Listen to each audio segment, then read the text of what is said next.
It's your boy, nigga, in the mindfulness in this bitch. And today, we got a topic on our hands, yo. We talking about the sassy men era. And I don't think this is just a sassy men era, honestly. I really think this is a real awakening. I don't think it's just softness. So today we're gonna talk about it. I'm the mindfulness. Join me, let's go. GG.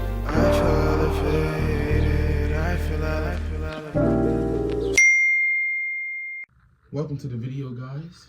Today, we're gonna be talking about the sassy men era. If you don't know me, I go by the name of the mindfulness. Been doing this YouTube thing for a couple months now, or around a year now. But if we're going by social media years, I've been doing social media and things like that since probably 2018, 2017. And I make music also. So, you know, you can go find those links in the description and shit, my socials, my music page, all of that. And stick around to the video, stick around to the end of the video, and I hope you enjoy it, honestly. But today, like I said, we're talking about the sassy men era. And about this, I don't think that people are really understanding what's happening here. I think that society thinks men are becoming soft, but in all reality, I think men are becoming conscious of the fact that they have emotions, and the fact that they have feelings, and the fact that expression is a freedom, is a form of freedom, honestly. The way that you express yourself on a daily basis, whether it be the way that you talk, the way that you walk, the way that you dress, the music you listen to, all of these different things play factors into your expression. And me being somebody who grew up in Gen Z, I was born in 2004, so I grew up early 2000s, 2010s. Expression was everywhere. If we're like really sitting here thinking about it, back then, expression was everything. We had people like Pharrell, we had our Tylers, we had fucking Lady Gaga, we had Miley Cyrus, we had people doing these crazy expression projects, I like to call it, honestly. And that's really, I feel like, what shaped Gen Z's mind as to why it's a lot of Gen Z men. Got a piece of air hanging out. I feel like that's why a lot of Gen Z men are feeling more comfortable nowadays to express themselves in different mediums. I feel like men being expressive of themselves is being seen as losing masculinity, and it's sometimes being called flamboyant or just straight up gay, which I don't agree with, honestly. I feel like the label of just calling somebody sassy or zesty or flamboyant for being more like animated when they dance, or they do have a few female mannerisms or feminine mannerisms. I feel like that's just dismissive and honestly just surface level as hell. Because if y'all really want to talk about it, we can talk about it. You see me right here, I'm talking about it. But what I think it really is, honestly, what I really think this movement, this era is men becoming more vulnerable. And I think it's healing, honestly. I think men are being allowed to feel now and feel their emotions, and I think that's really what they honestly needed. Keep it a buck. But I also feel like our role models growing up didn't really do the best for us to do that. You know, especially as black men. You know, for us, painting your nails is a cardinal sin in the black community. Honestly, as a male, that's a big no-no. But every day I go on my TikTok page these days, I'm seeing more and more black men with their nails painted, with actual fashion on, layers and coats and fucking different button-ups that are like satin material and silk and these softer, kind of more feminine looks. And am I hurt by it? Am I threatened by it? Disgusted by it? No. I'm actually enthralled in it. I am thrilled to see it all, because I'm painting my nails for the first time in my senior year of high school. I'm 21 right now. So I painted my shits, might be 22, damn. Painted my shits in 2022. And my first color was black, and not a single person would shut their fucking mouth about it. It was called zesty, I was called gay. Not, what, you gay? No, they gotta like how it looked. Like, what the fuck? Why can't we just wear things that we like how they look? But like I said about our role models, we were raised to be providers of our families, protectors of our family. And I feel like all men are raised like that, but I feel like black men were raised a bit more on the protection side of things because of obviously the racial and generational trauma that we've had to deal with. I feel like that's the reason why our fathers or our male figures in our life are more on top of us about protecting our women, protecting our siblings, protecting whatever female that you may have, you know, because we've been attacked a lot, honestly. Honestly, God, we've been attacked a lot. So we're taught not to back down. We're taught to stay strong and protect. And do not get me wrong. I love the way I was raised. Me and my friend Mara were just talking about this earlier today, that like our parents, they raised us right. They raised us good. We got to see every little bit of everything. We got to see the good, the bad, the everything. So I just feel like that's where our outside, our external role models come into play. Our celebrities, musicians, artists, poets. Oh my God. My phone fell, so back to the video. Our role models, external role models. Now, I've chosen a couple to just kind of touch on real quick. We have people like Jaden Smith. If you guys remember, a couple years back, he was going viral for wearing the gender fluid clothing, wearing skirts and dresses and things like that. And honestly, back then, at the time, I was like, damn, this guy's kind of gay. I'll keep it a bean, that's what I thought. Nowadays, I'm much more into fashion and I'm into expression. So I can see now where he was coming from. And Jaden has always been just somebody who's never given a fuck about what anybody else thinks of him.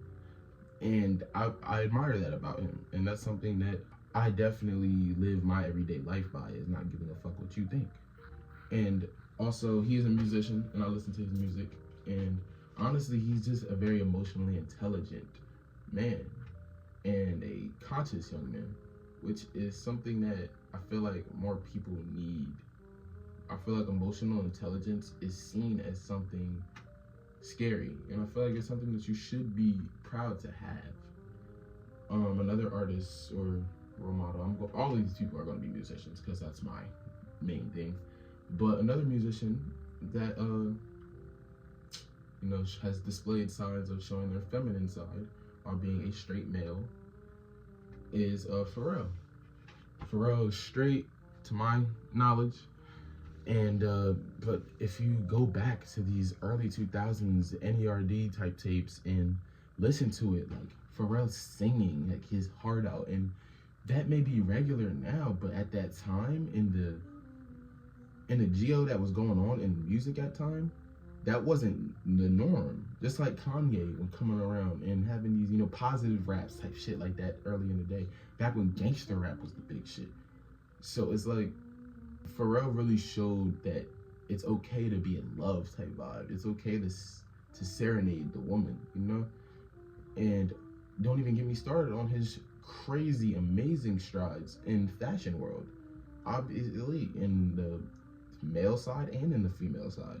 Andre 3000 is another great example. And Andre 3000, I like him a lot because he expresses it through art, I feel like.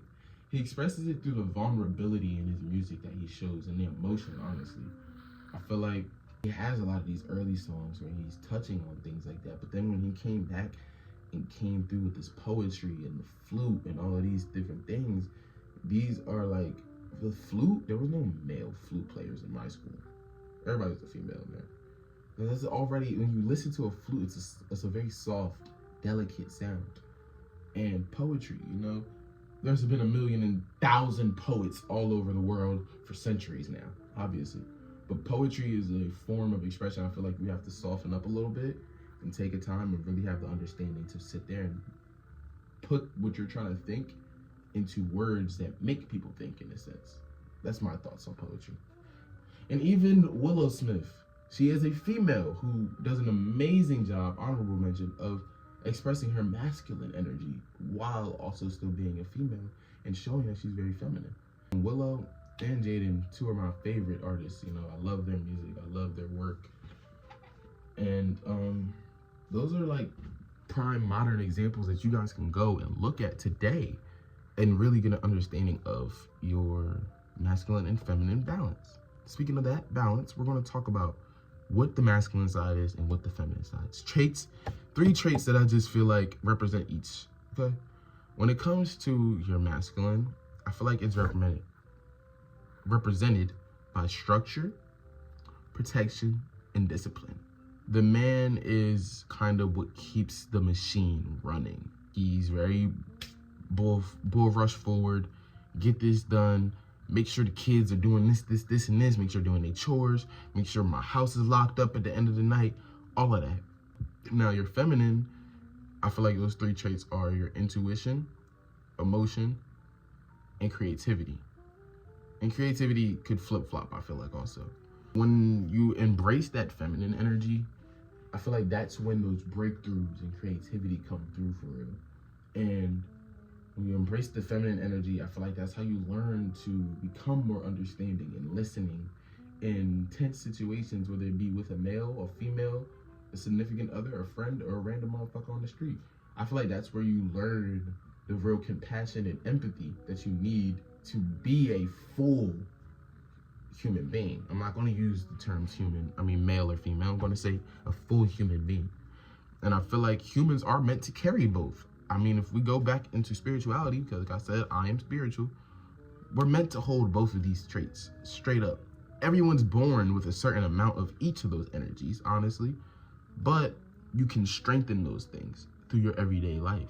If we go back and look at my birth chart and astrology and all that, my masculine and feminine is perfectly split, 50%. So that explains, in my mind, at times why people see me as more flamboyant or zesty, to put it in your words. And honestly, at this point in time, society made men fear their feminine side. It's funny as fuck to me. I find it hilarious that you guys did this to them, but then you want to talk about how you hate toxic masculinity. You hate toxic masculinity, but you forced men to be afraid of their fucking feelings. So this is what you got to deal with now. Now, this isn't a sassy men era, and I'd like to stop hearing that shit now. This is a healed men era. This is a balanced men era. It's an era where men are balanced, they're healing, they're talking about their feelings, talk about their emotions, and with men's mental health being the bullshit that it is, I think we need any help that we can get at this point in time. The suicide rate is very, very high for men. And I just like to see everyone happy. So I think this is really just men coming back home to themselves and seeing, instead of just being so focused on the outside, they're finally looking inside to understand themselves. Motivational quote of the day. Embrace yourself. Fuck what anybody else got to say. Fuck what anybody else thinks. Fuck what everybody else listens to, wears, watches, all of that shit. And embrace yourself fully. Start embracing yourself and finding hobbies. You know, I do yoga, I like tea, I fucking meditate, you know, I love being outside, things like this. Figure out what you like in this world. I promise you that it will help you feel more whole and complete as a human. And on top of that, get in touch with that feminine side for my men, and for my females, get in touch with that masculine side. This video is long as fuck now. I hope you all enjoyed. I've been Nemophilus. I'm gonna catch y'all on the next one. Like, comment, subscribe. Music and social links all are in the description. And thank you all for joining me. I hope y'all have a wonderful night. Thank you. Wow.